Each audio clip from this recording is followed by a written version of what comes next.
What's going on, guys? Dom Moreno here, back with week 3 of tech news. Today we got a couple cool things: smartphones, some Microsoft stuff going on with Windows 7, a little bit of news about Tesla, and we got some good PlayStation leaks. So let's get into it.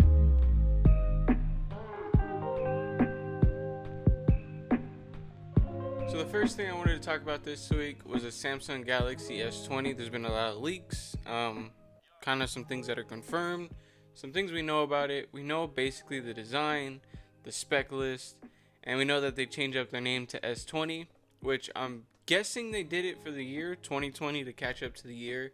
So every release will be numerical and line up with the year. Interesting choice. I didn't see that coming. I thought they would just go 11. It's crazy because they're going to have a very wide variety of phones. They're going to have 5 different iterations. There's going to be the Galaxy S20, the S20 Plus, the S20 5G, the S20 Plus 5G, and then the S20 Ultra 5G. Interesting that they went Ultra. You know, Apple's got their Pro, so I guess they decided to go Ultra and be on the other end of things. They are going to do their official release on February 11th. That's when Samsung plans on unveiling the phone and talking about it on their own conference. Really thinking about it, it seems that over the past couple of years, past 2 years maybe, Samsung has really become another drop in the bucket of the Android spectrum of phones. You see phones like OnePlus, Huawei doing their thing, and even Google coming out with the Pixel, all competing very at a very high level over in the Android market. And then you have Apple. Apple consumes their 50% of the pie, and then there's Android, and it used to be Apple and Samsung. Samsung still sells a lot of phones. They're still money making wise number one, but it doesn't seem like the go-to like it did 3 years ago. 3 years ago it was you got a iPhone or you got a Samsung Galaxy or a Note, and if you wanted something cheaper there were other options, but those were the two flagships. Those were the two choices, really. It was either you wanted Apple's ecosystem or you wanted an Android, and you went with the Samsung. And it's not that case anymore. However, it does seem that Samsung is really coming for everyone else's neck with these specs. So they're going to have a 4-camera setup in the rear. This is going to include your main camera, the telephoto, a 3x zoom, and an ultra wide.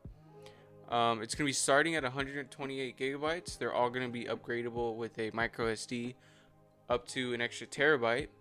I think the highest one has 500 gigs, so you have a max option of 1.5 terabytes on your phone. They're throwing everything at the wall. It's going to be starting at 12 gigabytes of RAM for the lower end, and for the Ultra, all the way up to 16 gigabytes of RAM. A 4,500 milliamp hour battery with 25 watt fast charging.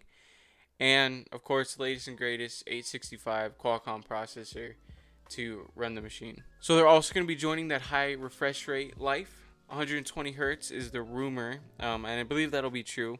Because like I said, Samsung is really throwing everything at the wall with this one. They said that, or they're thinking that, we're kind of falling back in this ecosystem of Android with the OnePlus doing so well, and especially this year, they're rumoring 120 hertz display. With the Google Pixel last year being kind of a disappointment, but this year I'm sure they're going to come back strong and come with something good. And then, Huawei's not really a competitor anymore because of everything that's happening with them, at least here in the US. But they have these 3 other competitors that are really chomping at them, and I think they said, we're going to Hail Mary it, throw everything we can, and have an actual sizable leap from our previous phone. And in tech, with competition comes innovation, and it's really nice to see. So the next story is coming from Microsoft, and they announced officially that Windows 7 is dead. The support for Windows 7 is going to be no more, and they suggested to over 4 million users that are still on Windows 7 to upgrade to something new that has Windows 10 already installed, because it's going to be better than them upgrading themselves to Windows 10. And at first it seemed to me like this was just a money grab from Microsoft. Like, how hard is it to continue to put out updates for Windows 7? But then I thought about it from the standpoint that, Windows 10 came out 5 years ago now in 2015, and Windows 7 was quite a bit before that. So, technology wise and computing wise, Windows 7 is quite a bit ways back. And any computer that was made back then is most likely, slow and just not keeping up with times. So it might just be time for these people to upgrade anyway, and this is the push they need. This is really important because of the malware aspect of this. With them not giving updates anymore, that there's going to be no protection against hackers and people trying to exploit Windows 7. So like I said, for those 400 million people and businesses that are still using Windows 7, they kind of are forced to upgrade unless they want to put themselves at some bigger security risk. Alright, so if you're interested in Teslas and you live in Michigan, you know that you can't buy one in Michigan. Michigan has this interesting law where any car manufacturer has to work with dealerships inside of Michigan, in Detroit or whatever city you're in. They have to work with the dealerships. They have to sell their cars at dealerships. And as we know, Tesla does all their business online or at their own, few select dealerships, and they don't branch out. They don't sell their cars at random dealerships. It's pretty, in-house. So they recently just got the law passed where they were able to finally start selling inside of Michigan. I thought this was interesting. Especially with Michigan being the juggernaut that it is when it comes to car manufacturing. Detroit is the capital of car manufacturing in the United States, that Tesla wasn't able to sell their car there. So it's cool now that they're able to sell their car. People are now able to get their car serviced inside of Michigan before they had to travel outside of the state. So this was interesting. Something I never thought, a car was banned inside of a state, So it was just an interesting story to me that this was happening. But now it's all cleared up. So if you're in Michigan, go crazy, go buy your Tesla. You'll even be able to get it fixed inside state.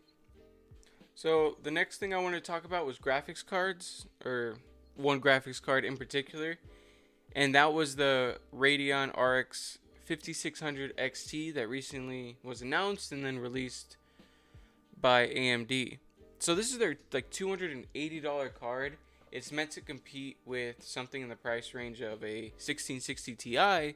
However, it outperformed the 1660 Ti by quite a bit. So what Nvidia did was went and muddied their waters even more with all the versions of cards they have out, and they went and released this the RXT 2060 KO edition. This is a $320 card, so there's still about a $40 gap.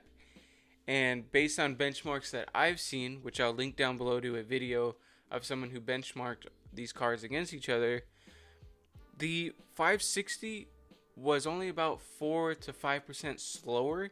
Obviously you're not getting the ray tracing with it, but it was slower.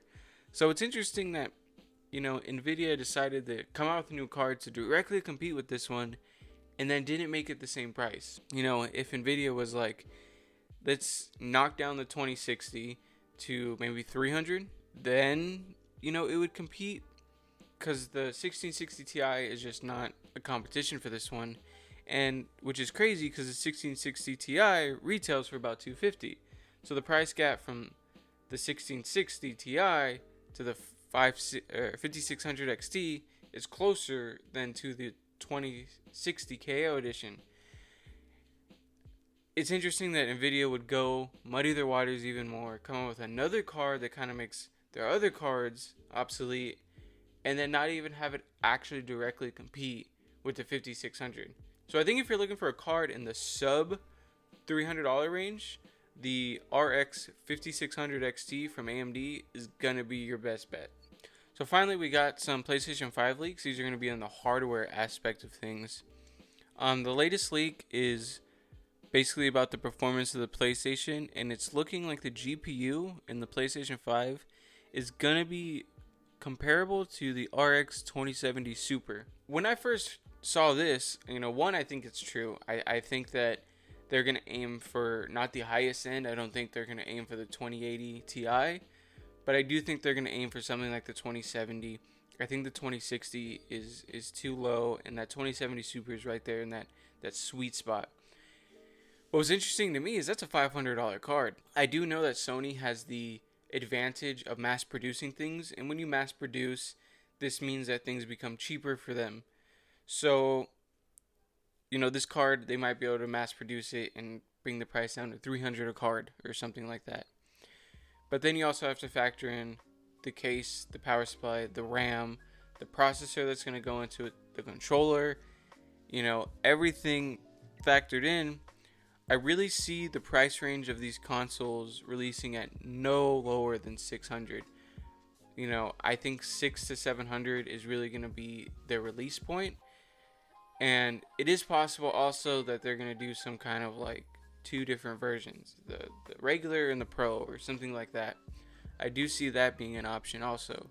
I would think that if they were to do a pro model and maybe one day put something equivalent to a 2080 in a PlayStation, it would be later on down the line, 2-3 years into the console's life cycle. So obviously this is a huge jump from the PlayStation 4. We're 4K at 60 frames is being introduced. At 1080p, we're probably, with that kind of card, we're going to be looking at 120, maybe 144 frames, cap, which is big because, games on the PlayStation right now run at 60.